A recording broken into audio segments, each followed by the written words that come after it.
Hello everyone, so in this video I'm going to be giving tips for people applying to study social work. This might be for apprentices or people that are going to university.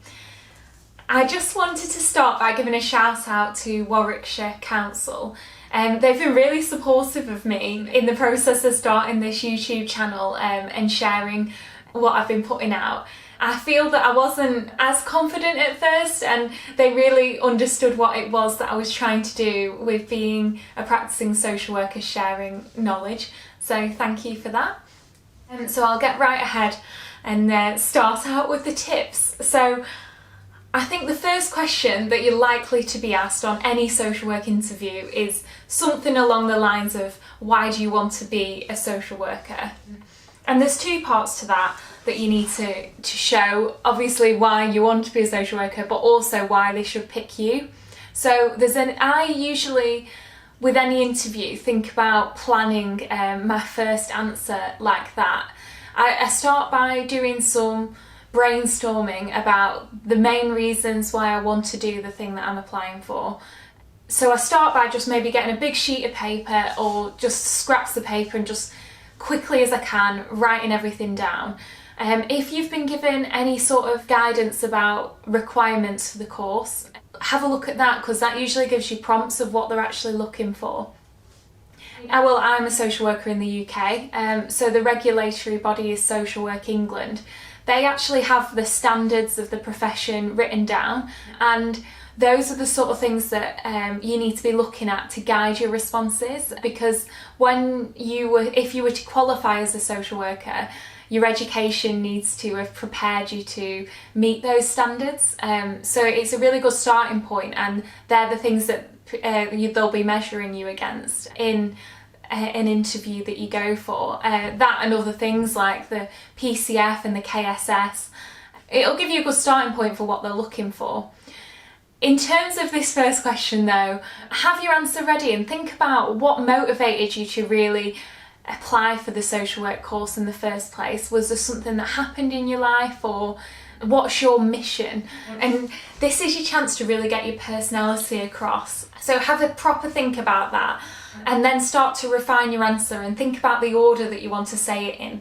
You don't have to be, I'm not saying to be scripted or anything like that, but this is the one where, because it's likely to be asked first, you can either set the tone and feel really confident like you're going to do well, or you can feel like your mind's just gone blank and you don't know how to move forward. A good starting point as well is to think about what really makes an excellent social worker. So at the end of this, you'd hope not to be just a mediocre one, but what makes an excellent one? So it's someone who's able to develop really good relationships with people and work as part of a team and has the skills and qualities needed to be a social worker. And I'm not going to go into detail on all of those, but if you'd like me to, I'll do a follow-up video that can be longer. And I think there's also the administrative element of social work, and sometimes that's easy to forget about. So that's you need to have good written skills and good IT skills. I'm going to be doing a lot of writing, and you need to remember that we have statutory duties and we need to be showing that we understand the law, and that anything that we write can be looked at in court, or the person will be looking at, and it needs to be reflective of what matters to them and their story and their needs as well. So I think a lot of people generally think that social work is about just common sense, really, and there is elements like where you need common sense, but there's also structures and frameworks that we have to work within.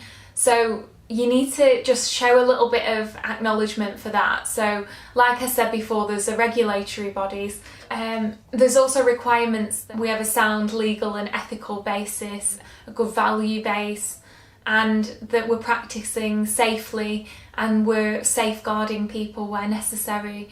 There's also local policies and all of that sort of thing. So think about that.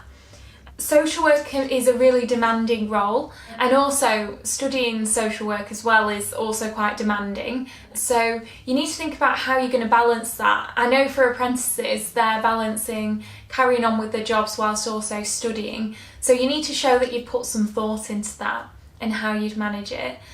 Also, how you'd manage it, well, you need to show that you've really thought that this is the right time for you to study, and that how it will fit into your life, and also some of the skills that you have around being flexible and well organised, and that you're someone that asks for support if you need it. You're not someone that would shy away from that, because social work can be really stressful, and when you're in a state of toxic stress, sometimes that can impair your decision making. So they want to know that you are someone that's thinking properly around the choice to go into social work and how you'd manage it to be effective in your role.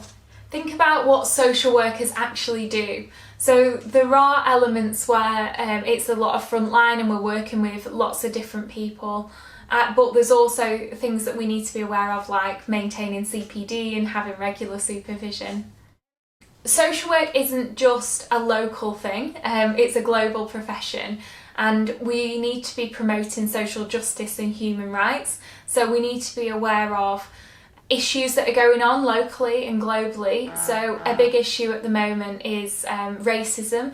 So there's the Black Lives Matter movement, and that's a priority for social work, and BASWA are doing a lot of work around that at the moment. So yeah, there are some tips to support people applying for social work qualification. I hope that's been helpful. I've tried to keep it short just so that it's not too long and boring, but let me know if there's anything you'd like me to cover more in depth. Thank you.